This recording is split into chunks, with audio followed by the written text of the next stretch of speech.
Alex Berry here for Wargamer.com. Today I'm here to review Field Commander Rommel. Now this is a solitaire game put out by DVG or Dan Versen Games, and it's a neat solitaire system.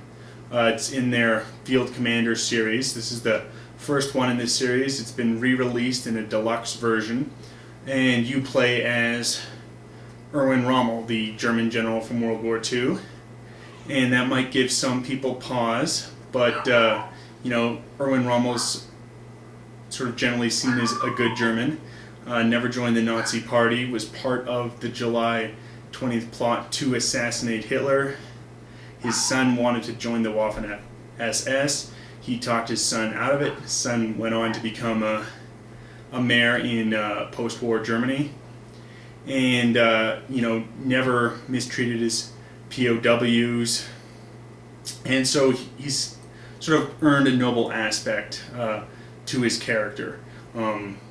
Started off in World War I, but really came to prominence in World War II. And in this game, you can play sort of a full campaign game, his activities throughout the scope of World War II, or you can play just sort of individual campaigns, sort of him in the Ghost Division going into France, or the North African campaign, or the Battle for Normandy.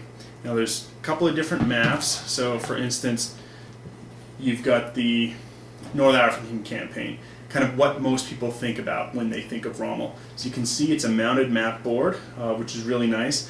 A lot of war games, don't have mounted map boards, and the paper can quite easily in just a map. So I think DVG's really gone the extra mile here on their deluxe treatment, putting out the mounted maps. So it's nice.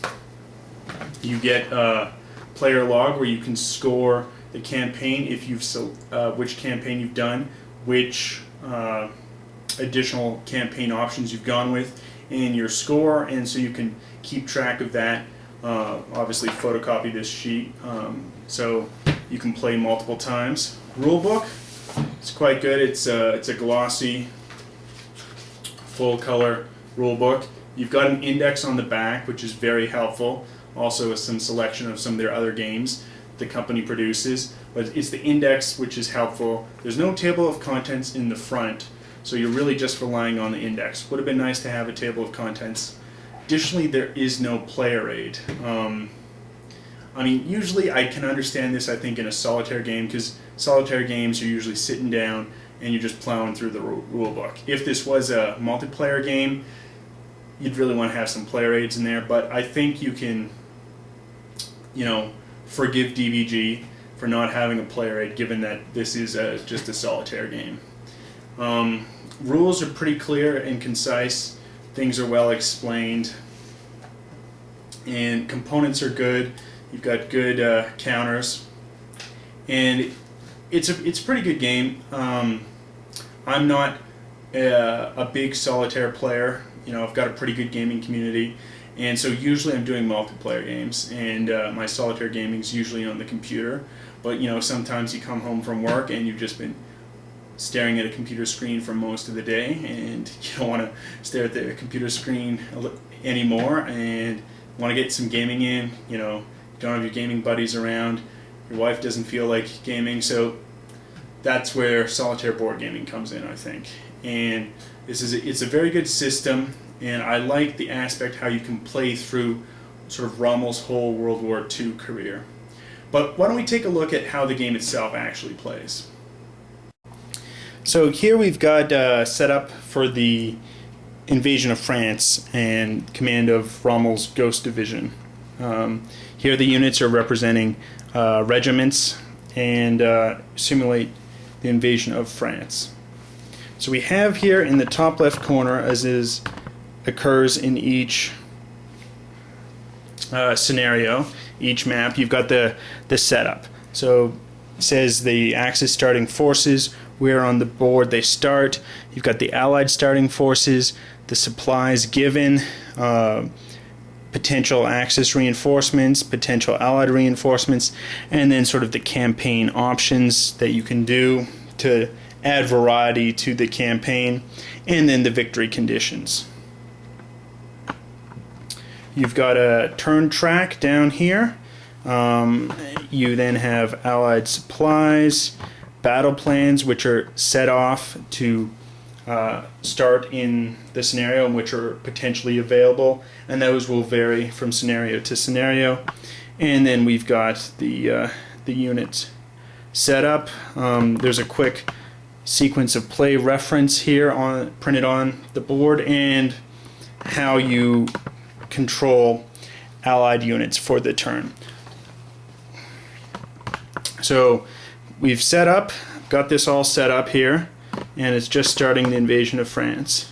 So first we advance the turn counter, and then we do a refit for the Axis, and that is I could spend 2 supplies to flip over hit units. So if, for instance, this French unit was hit, it's got the red line across to denote that it's been hit, and their values change. So this front value here is their attack value, the die they have to roll equal to or less than to score a hit on attack, on defense, and then their potential movement. And as you can see on this German unit, there's a superscript of 2 that would be the Panzer unit hits on a 5 or less, but if it hits on a 1 or a 2, it scores 2 hits. So that's sort of how it's set up. So we'll initially do the movement, and those would be the battle moves. So all of the German units here all have movement of at least 2. So I could move 2 spaces. However, if I move beyond simply 1 space, I have to pay a supply to do that. So they can really only move 1 space for free. Anything else costs supply, and I only have 3 supply. So what I'm going to do here is throw in 3 units here. Now the reason I'm not throwing in everything is if we check down here, this is the hard limit for unit supply. Now allied units have unlimited supply per region. However, I'm hard limited to really just 2 Axis units per region. I'm going in here into Donat, and I'm going to have to pay additional supply for those units. Now if I threw them all in, it's going to cost me a lot of supply. So I want to try and avoid that. So that's what we're going in for. So now the battle will occur, and we're going to draw battle plans which kind of affect the battle. Now for the Allies, they get a full battle plan for each full unit, and if they had a reduced Allied unit, they wouldn't get any. Additionally, if they have more supplies than they currently have, of starting with the turn with 4, they'd get some additional battle plans. So we're going to just draw from the cup here and see what they get. And this is done prior to me selecting my Axis battle plans. Okay. Oops, I was actually drawing from the operations. So that would be the wrong cup to draw from. And here we have it. We've got Dig In, which can absorb 1 hit, and a Disrupt, which can affect the amount of supplies the Axis player has. So now, as the Axis player, I have battle points to spend. I get 2 for each German unit thrown in, and then 1 for a reduced unit, and 1 for each supply. So I've got 6 battle points to spend, which I can spend on various battle plans. So we're going to go with 1 artillery, a press, which adds an additional round of battle, and a tactics, which lets me re-roll 1. Now fighting is done simultaneously here, but I'll roll first for the Axis. So as we see, these are the battle plans in effect. So this is in addition to the combat units. So I'll move these up here just so we can have a closer look at everything that's occurring in the battle for Donat.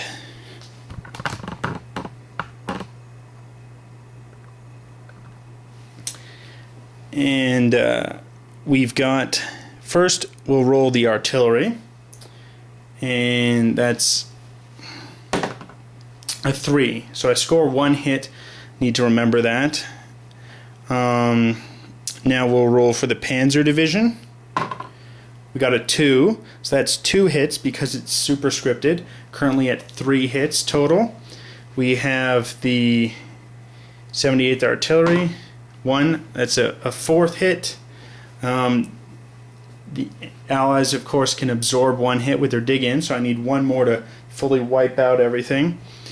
And we got a 2. So we hit everything. I don't really need to use the tactics. The press, however, ensures that 1 more round will occur after this. But now we'll roll for the Allies. And remember, they're suffering 5 hits, 1 which they can absorb through their dig-in, and then their other 2 units will be destroyed because they'll be reduced and then destroyed. But we'll roll first to the Disrupt. We rolled a 4, which is going to take away supply from the Axis. And we'll now roll for the 2 combat units. So the 5th has a 6, which is no good, and the 4th also rolls a 6. So some unlucky rolls for the Allies.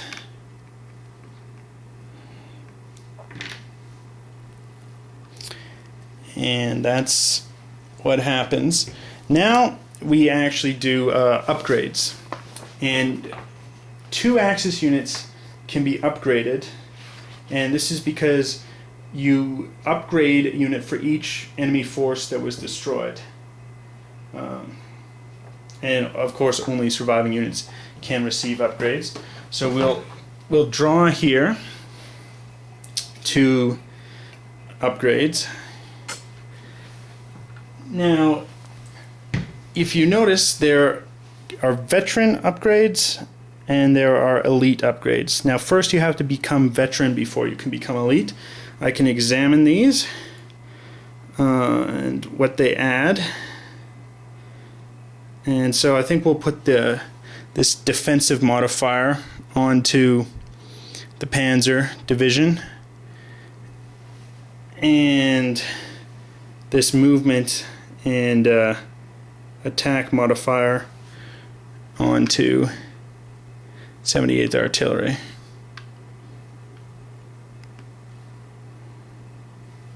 I can now do my non-battle moves, which I'm not really going to do. We're going to leave this infantry unit here.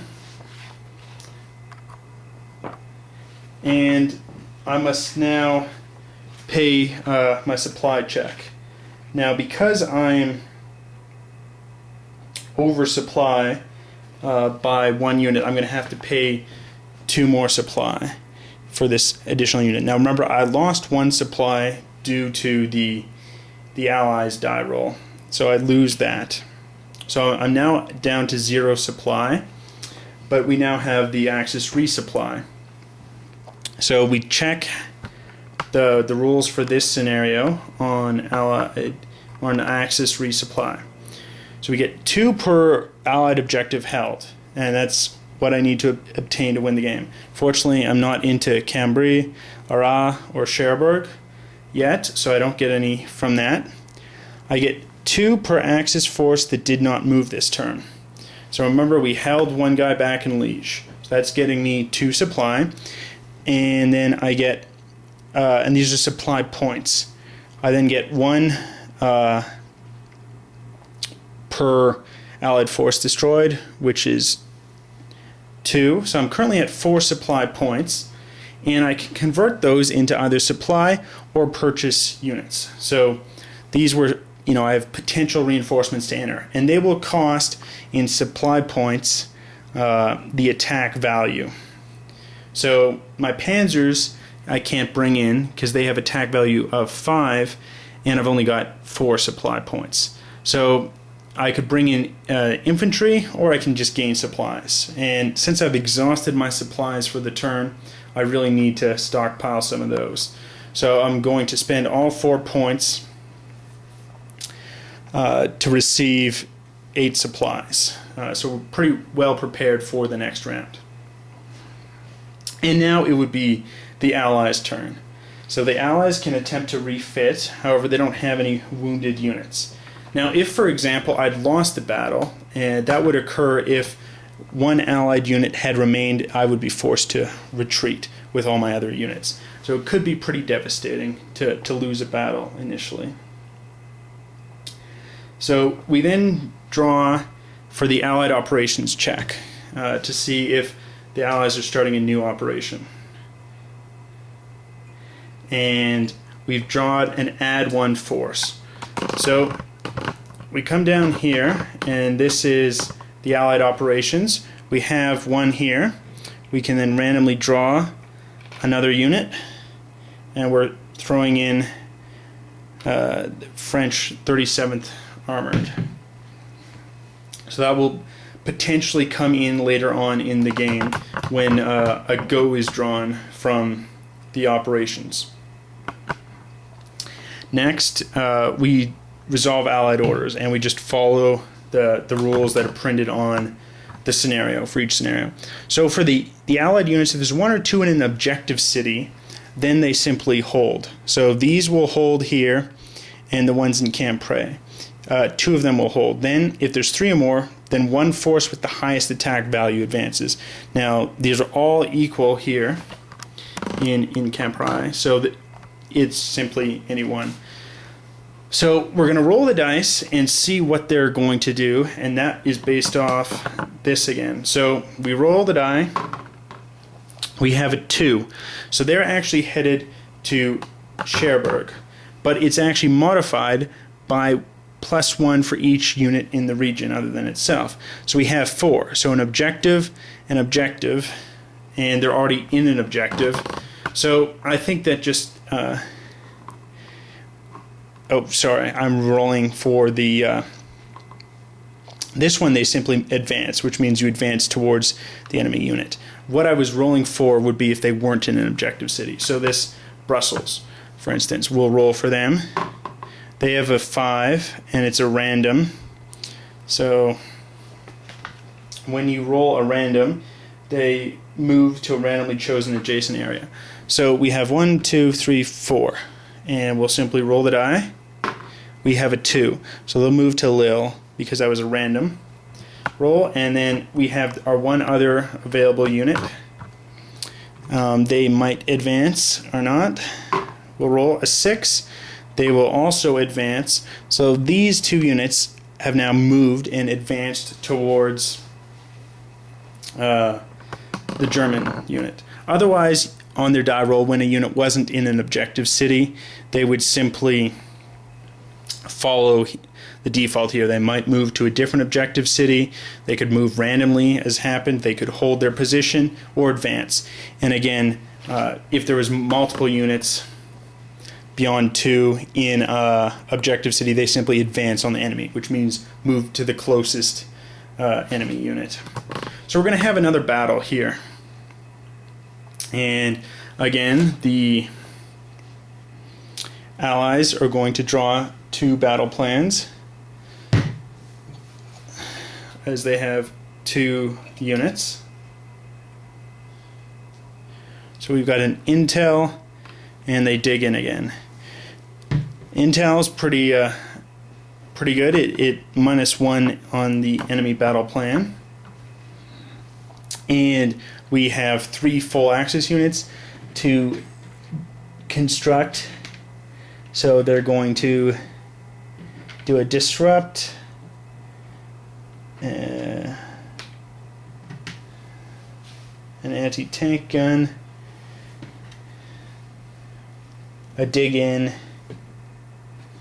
and a tactics to get to their 6. Now we'll draw one randomly away that they'll not get, defeated by the intel. The tactics is gone. And now we just simply go back to the battle. Again, it's sort of simultaneous. So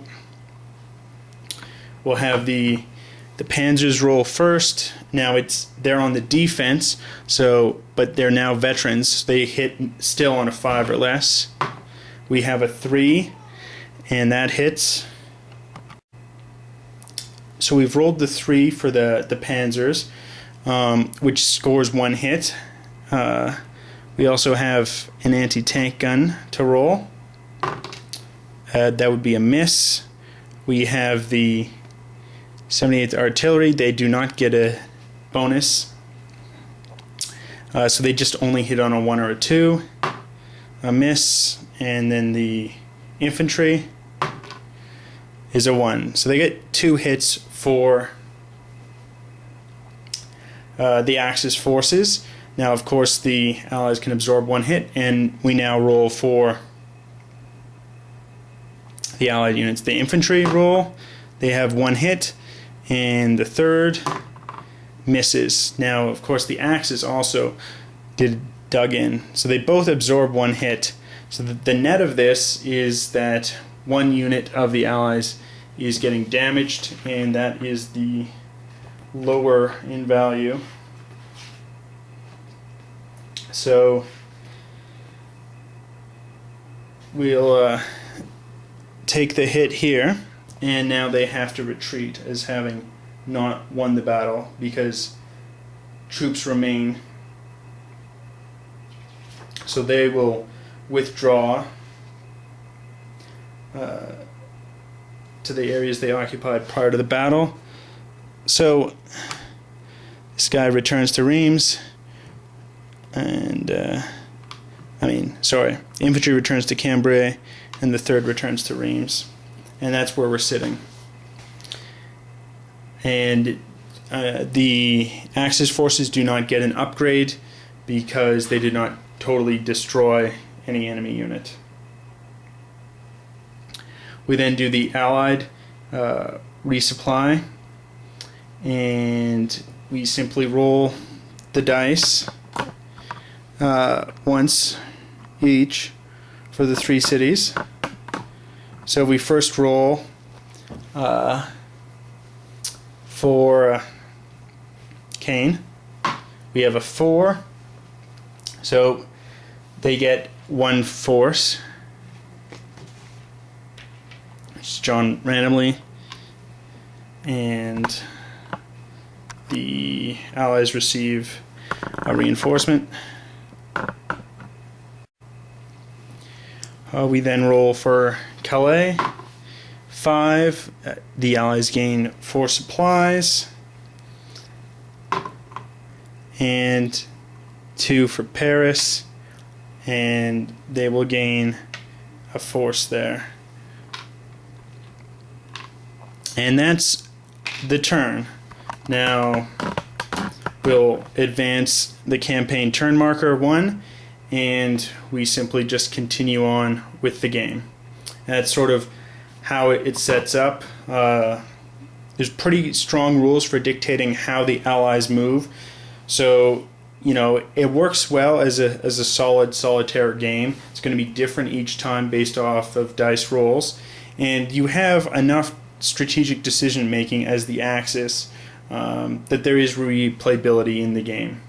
You're deciding when to attack, which battle plans to purchase, which units to purchase, when to expend supplies to just keep driving, when to throw more units than are necessary into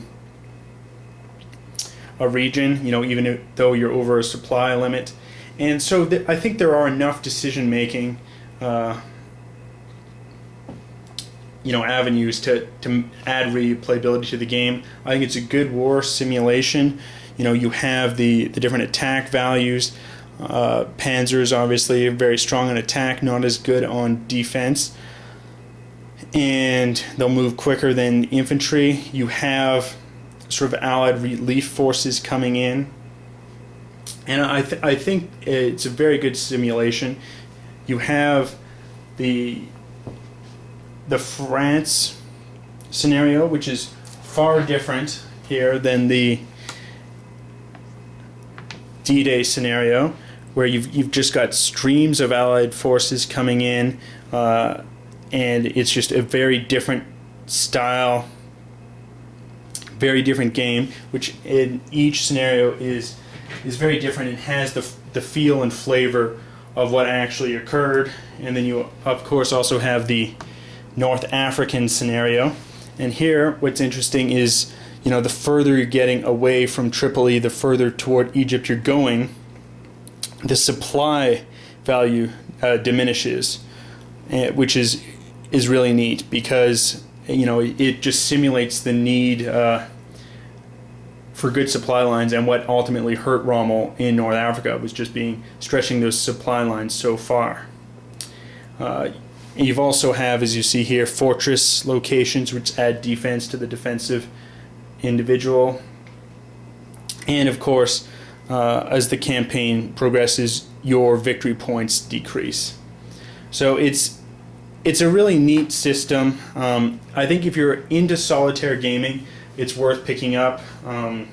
If you obviously exclusively multiplayer game and you never touch a board game in a solitaire fashion, then you'll want to refrain from this game. But if you're a wargamer and you're interested in a solid solitaire game with some high replayability, there's 3 scenarios. They all play differently. Each time you play the scenario, it's going to turn out differently.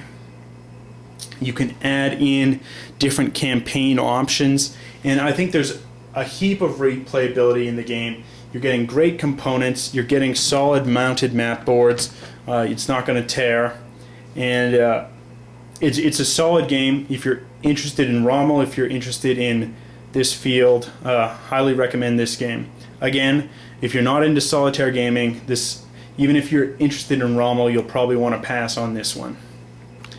Till next time.